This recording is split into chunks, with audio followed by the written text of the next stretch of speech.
Museo Cardiovascular del INCOR nos va a presentar el simposio sobre osimetría cerebral. Buenos días, ¿me escuchan? Perfecto. Muy buenos días con todos. Agradezco muchísimo la participación y el auspicio para comentar este tema muy interesante, que obviamente es algo que está en moda. Mi nombre es Carlos Carecausto Guamaní, anestesiólogo cardiovascular y trabajo en el Instituto del Corazón. Feliz de estar acá con ustedes, de verdad que el lugar está muy bonito. Agradezco obviamente a la empresa que nos ha apoyado y que trabaja muchísimo en lo que es capacitación y las actividades científicas, y no solamente en anestesia, sino en muchas otras ramas de la medicina. Y bueno, rápidamente, porque yo sé que es hora del almuerzo, les voy a brevemente comentar qué es lo que vamos a hablar en estos 30 minutos. Básicamente voy a introducirles este monitor de oximetría cerebral. Explicaremos obviamente cómo funciona, porque tienen que tener alguna idea de cómo lo hacen. Después vamos a describir qué factores alteran la oximetría cerebral y vamos a terminar con qué evidencia actual tenemos con respecto al uso de este monitor. Y vamos a empezar. Por mucho tiempo, yo sé que algunos de ustedes acá son residentes o acaban de terminar la residencia, se nos ha enseñado que el monitoreo hemodinámico, la presión arterial media, la frecuencia cardíaca, la saturación de oxígeno son vitales, y lo son. Pero acá tiene una consulta muy interesante. ¿Será suficiente saber lo que pasa en el sistema cardiovascular? ¿Será lo mismo esto en esto? Es decir, un órgano específico como el cerebro. Tengan en cuenta que el cerebro es un órgano muy sensible, con pocas reservas energéticas, que tiene un sistema de autorregulación muy estricto, es sensible a cambios en el CO2, sensible a la hipoxia, sensible a los medicamentos, sensible a la exposición, etcétera, etcétera. Entonces, esa es la pregunta que nos vamos a plantear en esta mañana. ¿Podemos nosotros monitorizar algo como lo que hacemos en la parte sistémica, en la parte cerebral? Y entonces, para continuar, tenemos que hacer ciertas definiciones. Miren, algunos ya han tenido oportunidad de utilizar este monitor, la oximetría cerebral, y otros lo llaman NIRS. ¿Qué es NIRS? La oximetría cerebral se hace en NIRS. NIRS son las siglas de una técnica óptica, que es espectroscopía cercana al infrarrojo. Es algo similar a la saturación que nosotros manejamos todos los días. Es una técnica óptica que permite medir lo que es es una técnica óptica que nos permite medir lo que es saturación tisular en un tejido. ¿Aló? Yo creo que está muchísimo mejor. Ya. Ahora, si yo coloco este sensor, esta técnica óptica que ven acá, en la zona frontal, ya no estoy hablando solamente de un tejido cualquiera, sino puedo hablar de saturación regional cerebral. Y para unificar términos, es lo mismo decir saturación regional cerebral que oximetría cerebral. Colocar un sensor NIRS en posición frontal. Y si quieren sus siglas, las tienen acá. Entonces, básicamente son lo mismo. Y cuando ustedes vean el monitor, les va a poner esta pantalla. Tres cosas de importancia. Les va a mostrar la saturación regional en ese momento, la saturación basal, es decir, cuando ustedes toman el primer valor, la máquina tiene la opción de configurarla, el valor basal, y lógicamente la tendencia de los valores a lo largo del tiempo. Este es como se va a presentar el monitor. Hablemos un poco más sobre el sensor. Estos sensores emiten, en este caso, en el caso de INVOS, que es el equipo que manejamos, emite dos haces, uno distal y uno proximal, cuya penetración está alrededor entre los aproximadamente 2.5 centímetros. ¿Por qué tiene dos haces? Porque, como ustedes comprenderán, hay tejidos superficiales que no nos interesa monitorizar. Lo que nos interesa monitorizar es la saturación en este punto, en el cerebro. Por lo tanto, emplea un algoritmo y sustrae la señal externa y se queda con la señal interna. Muy bien. Ahora, este sensor emite una luz infrarroja y, similar a lo que pasa con la saturación que conocemos, puede calcular, de acuerdo a la absorbancia de la luz, la proporción que hay de oximoglobina con hemoglobina total, es decir, oximoglobina más desoximoglobina, y les va a dar un valor. Muy bien. Y este valor de saturación regional cerebral, ¿qué refleja? ¿Reflejará sangre arterial, venosa o capilar? Miren, este es un gráfico histológico de donde típicamente mide la saturación de estos monitores. Como ustedes ven, en un tejido tenemos vénulas, arteriolas y capilares. Mide básicamente la combinación de estos tres. Y una cosa muy interesante, y un dato muy interesante que tiene esta técnica, es que a diferencia de la pulsioximetría, no depende del flujo pulsátil. Los valores normales, entre comillas, que tenemos de este valor son dados por la proporción de sangre que hay en el tejido.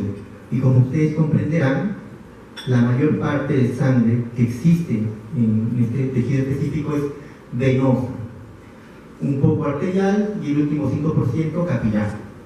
Por lo tanto, el valor se acerca más a la sangre venosa. Este es un valor de referencia, tómenlo como referencia nada más. Muy bien. Hablemos un poco más sobre el flujo sanguíneo cerebral. Miren, lo que les decía anteriormente. Acá tenemos un ejemplo de un capilar, arteriola, vénula y capilares. El flujo sanguíneo en el capilar no solamente está determinado por lo que le llega a la arteriola, presión arterial media, frecuencia, gasto cardíaco, etc. Como ustedes ven, los capilares tienen un sistema de autorregulación que pueden ser activados fisiológicamente o por nosotros mismos. Por lo tanto, no siempre lo que pasa en el sistema arterial se va a reflejar en el sistema capilar. ¿Podemos monitorizar esto? Pues lo más cercano que tenemos son la oximetría cerebral. Voy a hablar de dos cosas muy importantes, y con eso ya acabo todo lo que es la parte básica, que son sobre el aporte y consumo de oxígeno. Esta es la primera parte. Miren, yo voy a hacer una curva de aporte y consumo de oxígeno en un tejido normal, en este caso cerebral. Cuando una célula cerebral tiene un buen aporte de oxígeno, su consumo es estándar, es estable, no tiene por qué consumir más ni menos. Muy bien. Y esto se ve reflejado con esta curva de extracción de oxígeno. La extracción es básicamente invariable cuando el aporte de oxígeno es bueno. Esto está reflejado por la fracción de extracción de oxígeno, que si ustedes tienen el monitor de oximetría cerebral lo pueden calcular. Es sencillamente hacer una proporción entre la saturación periférica menos la saturación regional y la dividimos entre la saturación periférica. El valor normal de extracción es 30%. Pero ¿qué es lo que pasa si en algún punto cae el aporte de oxígeno por sangrado, por caída del gasto cardíaco? Es decir, no está cumpliendo esa función que tiene el sistema cardiovascular de mandar el oxígeno que requiere el tejido. Pues en este punto en el cual el aporte cae también el consumo de oxígeno. Y no cae el consumo de oxígeno porque la célula no necesite, sino porque sencillamente no tiene el material suficiente. Y esto es una curva patológica, porque lo poco que consuma depende de lo poco que se aporte. Y esto se ve reflejado en que la extracción de oxígeno sube exponencialmente. Esto pasa en un metabolismo normal, pero ¿qué pasa en pacientes críticos? Pues esta curva se pierde y se hace más dramática. Se pierde este tipo de autorregulación y se nota una curva patológica, en los cuales lo que consuma la célula depende lo que se aporte, lo que aporte el cuerpo. Y nosotros somos los encargados de esta parte de aquí. Esta es la primera parte de la fisiopatología que quería darles, y ahora viene la segunda parte, que respecta a la autorregulación cerebral. Por muchos años, desde pregrado, nos han dicho que el cerebro tiene una curva de autorregulación muy estricta, en los cuales el flujo sanguíneo cerebral que le va al cerebro se mantiene en un rango 50 a 150. ¿Alguno de ustedes ha escuchado algo diferente o no? No, eso es lo que nos han enseñado y que siempre nos han enseñado. Muy bien, pero tienen que tener en cuenta una cosa. Miren, esta curva de autorregulación puede ser modificada. Por ejemplo, los valores de CO2, ustedes saben perfectamente que el CO2 elevado produce vasodilatación cerebral, lo sabemos con anestesiólogos. La hipoxia, cuando la presión arterial de oxígeno cae en menos de 40 milímetros de mercurio, hay una vasodilatación máxima. ¿Me entienden que esta curva de autorregulación puede ser modificada? ¿Y por qué nos interesa la curva de autorregulación? Porque si nosotros tenemos poco flujo sanguíneo cerebral, vamos a la isquemia. Y si tengo demasiado flujo sanguíneo, me voy para la hemorragia. ¿Qué pasa en los pacientes críticos que nosotros vemos todos los días? Pues esta curva se distorsiona. En estados de vasodilatación la curva se va hacia la izquierda, y en estados de vasoconstricción la curva se va hacia la derecha. Por lo tanto, no podemos manejar los mismos límites. Les doy un ejemplo clarísimo. Cuando una persona está hipovolémica, esta parte de aquí, la curva que va para abajo, no se presenta en 50 milímetros de mercurio, se presenta con 80 milímetros de mercurio. Entonces, como les digo, no necesariamente el que nosotros mantengamos presión entre 50 y 150 nos asegura que el paciente tenga un buen flujo sanguíneo cerebral, porque hay muchísimos factores que entran en juego aquí. ¿Por qué les he traído en correlación estos dos hechos fisiológicos? Pues miren,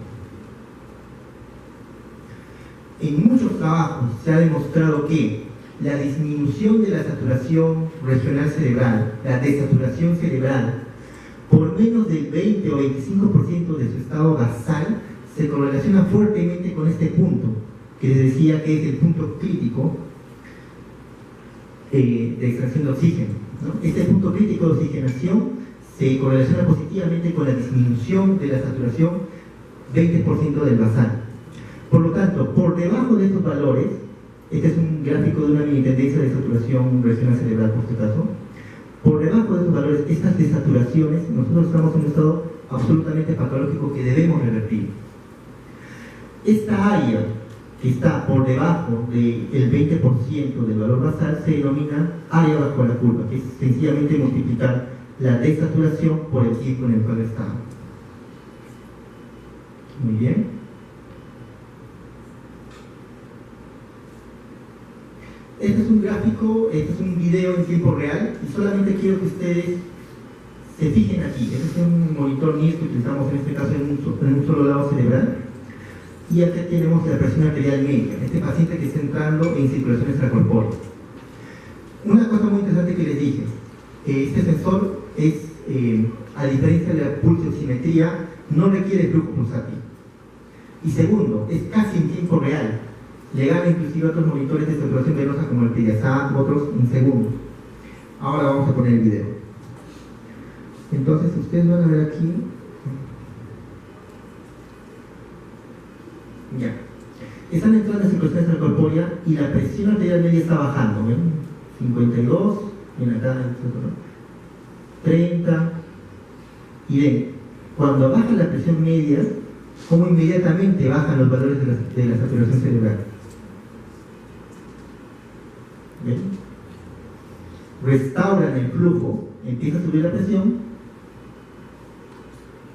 y vuelve a subir. La saturación periférica de oxígeno no nos ayuda muchísimo, no nos ayuda, bueno, muy pocas veces en situación extracorpórea. Esto es para demostrarles que esto es prácticamente en tiempo real. Muy bien. Ahora que hemos hablado de los principios de esta tecnología, vamos a ver qué valores modifican la oximetría cerebral. O sea, este valor, ¿qué es? ¿Cómo podemos modificarlo? ¿Qué es lo que lo impacta? Miren, en un tejido, la saturación tisular depende de tres factores importantísimos. el aporte de oxígeno, o sea, lo que va, la calidad de sangre que va, obviamente esto se divide en dos, que es el contenido arterial de oxígeno y el gasto cardíaco. Ya tenemos estas dos variables muy importantes. Y finalmente, algo que nosotros no medimos con frecuencia es el consumo de oxígeno, porque una célula anestesiada cerebral consume poco oxígeno, pero una célula con convulsiones consume mucho oxígeno. Entonces, recuerden estos tres valores: el contenido arterial de oxígeno, el gasto cardíaco y el consumo de oxígeno son los principales determinantes que alteran la saturación regional tisular, en este caso simetría cerebral. Ahora, el contenido arterial de oxígeno depende, como ustedes saben, ¿quién lleva el oxígeno? La hemoglobina. Y obviamente la hemoglobina tiene que estar con el oxígeno y eso se representa por la saturación de oxígeno. Y el gasto cardíaco depende muchísimo de la frecuencia cardíaca y volumen sistólico. Y esto está determinado por las tres de los cuatro grandes parámetros: precarga, postcarga y contractibilidad. Y finalmente el consumo de oxígeno se ve alterado obviamente por el metabolismo celular, en el estado que esté la célula. Muy bien. Y recuerden que cerebralmente también tenemos autorregulación cerebral. Ahora que hemos visto qué valores lo alteran, ¿cómo se ha validado esta tecnología? Hay muchísimos trabajos que comparan la simetría cerebral con la saturación venosa. Esta tecnología es una tecnología nueva, entonces es difícil compararla, porque no hay otro similar, no hay gold estándar todavía, porque es una técnica nueva. Entonces lo más cercano que hay es el monitoreo continuo de la saturación venosa, y en muchísimos trabajos la correlación es muy buena. Por ejemplo, es un trabajo italiano, los cuales comparan el Pediasat, que es saturación venosa continua de la vena cava superior, con la simetría cerebral, y ven que la correlación es muy buena, más de 0.87. Hay muchísimos trabajos que inclusive la comparan con saturación venosa regular, e igual la correlación es muy buena. Mucho se ha hablado del uso de la oximetría cerebral en cirugía cardíaca, porque cirugía cardíaca es un ejemplo claro en los cuales la hemodinámica cambia constantemente y uno tiene que estar muy atento a lo que pase, porque las desaturaciones cerebrales se asocian a efectos adversos perioperatorios. Por ejemplo, ACV, disfunción cognitiva postoperatoria, delirio, estancia en cuidados intensivos y obviamente disfunción multiorgánica. Todos estos hay muchos trabajos aleatorizados en los cuales han demostrado estos 5 eventos en cirugía cardíaca. Entonces sí hay evidencia que respalda que la desaturación cerebral se asocia a peor pronóstico. Miren este trabajo es buenísimo. Es otro estudio aleatorizado en los cuales toman pacientes de alto riesgo para cirugía cardíaca. Saben que la desaturación cerebral se asocia a peor pronóstico. Tomaron pacientes con el score de más de 10, pacientes reoperados, cirugía cardíaca, cirugías combinadas, es decir, cirugías complejas, cardíacas. 8 centros canadienses, son aproximadamente 201 participantes que los dividieron por la mitad. ¿Y qué hicieron? Dijeron, bueno, vamos a usar el MIRS, ya sabemos que se asocia. ¿Podemos manejar, optimizar la desaturación cerebral? Y entonces dijeron, cuando la saturación cae por 10% a 10% menos del valor basal, hagamos algo. Y vieron que utilizando el algoritmo que les voy a presentar, revertieron el 97% de desaturaciones cerebrales. Es decir, si ustedes tienen un orden secuencial, pueden optimizar la oximetría cerebral.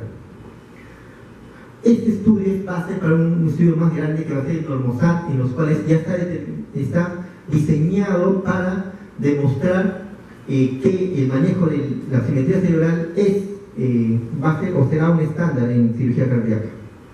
Este protocolo es un protocolo relativamente antiguo, pero bastante intuitivo sobre oximetría cerebral. ¿Qué pasa cuando nosotros tenemos desaturación cerebral? Antes que siga, me olvidaba decirles, la posición del sensor y el que es zona frontal. Monitorizamos los dos hemisferios, tiene hasta 4 canales. Podemos monitorizar especialmente pediatría, partes inferiores, renal, muscular, o lo que ustedes quieran monitorizar. Entonces, si yo tengo 2 sensores NIRS en ambos lados del hemisferio, puedo muestrear ambos lados. Si yo tengo una desaturación cerebral unilateral, o sea, han estado ambas bien, de repente un solo lado se cae, sí o sí tiene que ser un problema regional, es decir, han obstruido la carótida por algún lado. A veces tenemos pacientes ancianos que nosotros los volteamos, los extendemos de una manera fuerte, disminuye el flujo sanguíneo. Y en cirugía cardíaca hay otros factores, como son las cánulas, la cánula aórtica, la cánula arterial y la cánula venosa. Hemos tenido un caso de una cánula venosa que obstruía el retorno venoso y hubo congestión en la parte superior, y obviamente el NIRS nos dio una alerta sobre esto. Entonces hay que sospechar, cuando hay una reducción unilateral de los valores, un problema regional: catéteres, cánulas, posición de la cabeza. Eso es para empezar. Segundo, si hay desaturación cerebral en ambos lados, es un problema sistémico. Muy bien, corrijamos la hipotensión. Si hay hipotensión, tratemos la hipotensión. No mejora la desaturación cerebral, saturación de oxígeno, la saturación sistémica, la saturación, saturación de oxígeno. ¿La saturación de oxígeno es buena o no? Optimicemos la saturación de oxígeno, aumentemos el PO2. Muy bien. Ya hemos corregido presión, ya hemos corregido saturación de oxígeno. Los niveles de CO2 son normales. A veces nosotros no nos fijamos mucho en esos valores e hiperventilamos a los pacientes, produciendo vasoconstricción cerebral, disminuyendo el flujo sanguíneo cerebral, a pesar que sus valores sistémicos sean normales. Corrijamos los niveles de CO2. Si con eso no mejora, la hemoglobina está en valores adecuados, transfundir si es necesario. Si con todas estas medidas generales no ha corregido la desaturación, irnos un poco más allá. Gasto cardíaco o saturación venosa como una alternativa si es que no tenemos un monitoreo de gasto cardíaco. Si el gasto cardíaco es bajo por alguno de los monitores, o la saturación venosa central o mixta también es baja, son signos de bajo gasto cardíaco. Optimicemos el gasto cardíaco, inotrópicos, aumentemos la frecuencia. Muy bien. Si a pesar de nosotros haber mejorado todas esas variables que favorecen el aporte de oxígeno, no mejora, pues busquemos por el otro lado, consumo de oxígeno. Si tiene fiebre, tratemos la fiebre. Si sospecha convulsiones, también será un tratamiento específico, ¿no? Y finalmente, hay causas mucho más raras, pero que pueden pasarse, que tienen que ver con la presión intracraniana, como edema cerebral, y para eso necesitamos medidas que reduzcan la presión intracraniana y, lógicamente, imagenología para demostrar.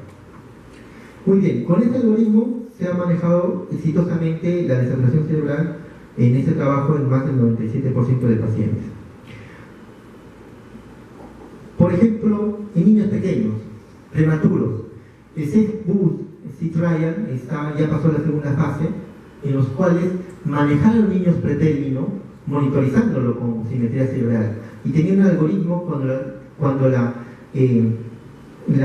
había desaturación o cuando había valores muy altos de saturación cerebral. Y notaron que cuando utilizábamos oximetría cerebral, ¿no?, significativamente los niños que utilizaban ese sensor tenían menos hipoxia que aquellos que no se utilizaba ese sensor. Muy bien. Ahora, en nuestra práctica diaria, ¿cómo lo utilizamos?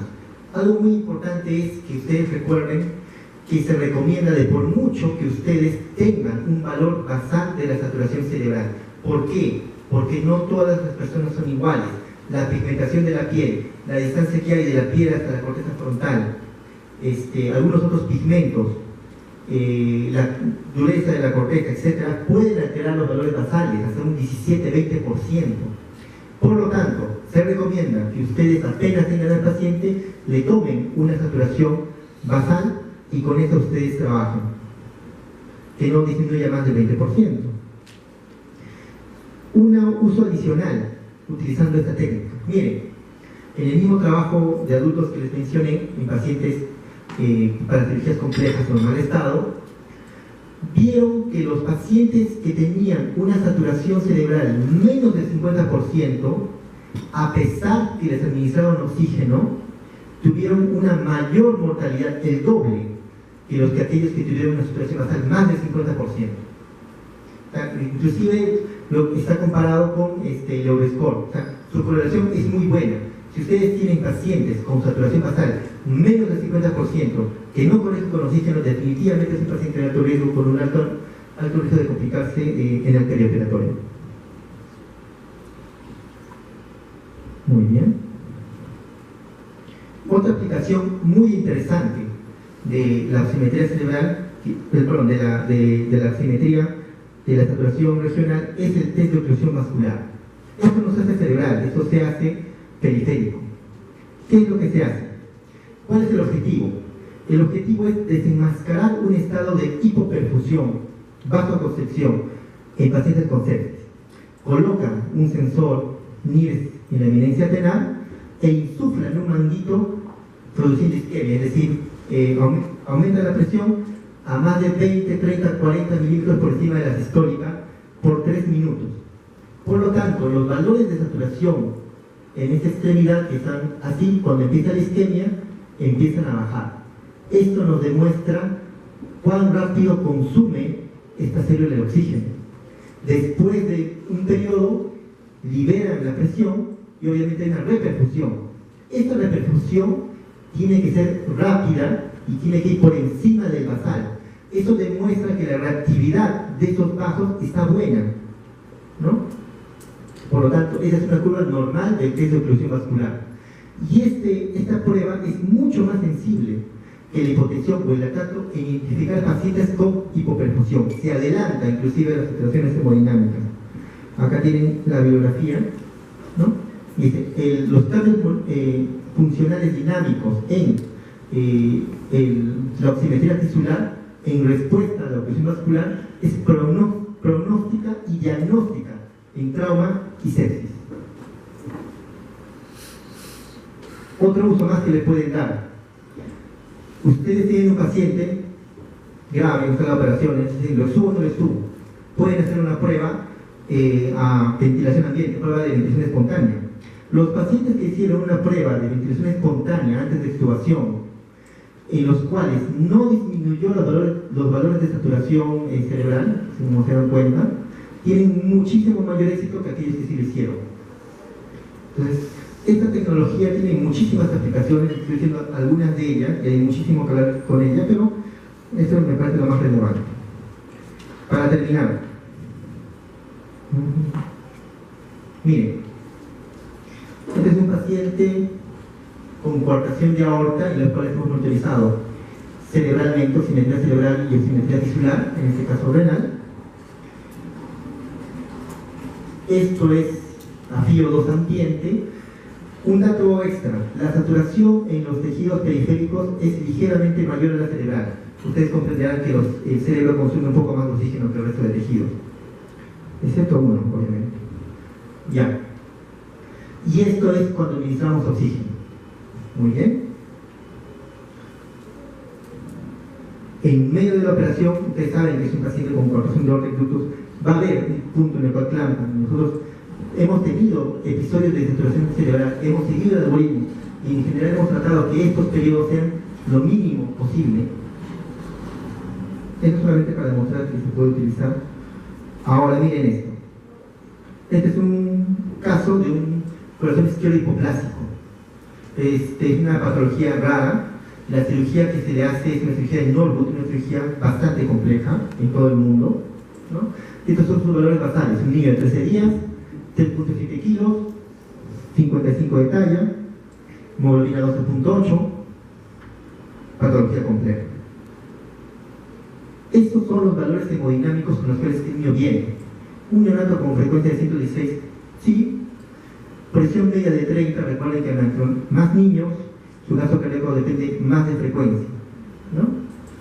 Entonces, a pesar que tiene una presión media, entre comillas, más o menos baja, sus saturaciones, sus valores de saturación son bastante aceptables. ¿Sí? ¿Estamos de acuerdo? Saturación 95%. Muy bien. Se hace la cirugía de Norwood. Y estos valores frecuencia cardíaca, 149 por minuto, presión media 40. Afecta el uso de dosis altas de inotrópicos a los factores de mucosidad y la presión como osimetría. Sí, ya.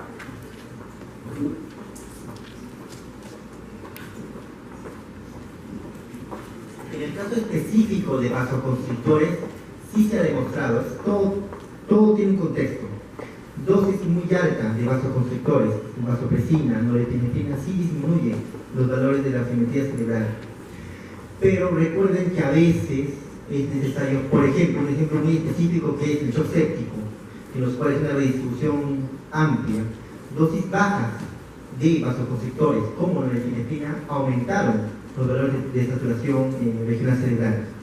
Pero en general, dosis muy altas de vasoconstrictores sí alteran, obviamente, por la vasoconstricción, disminuyen los valores de saturación regional cerebral.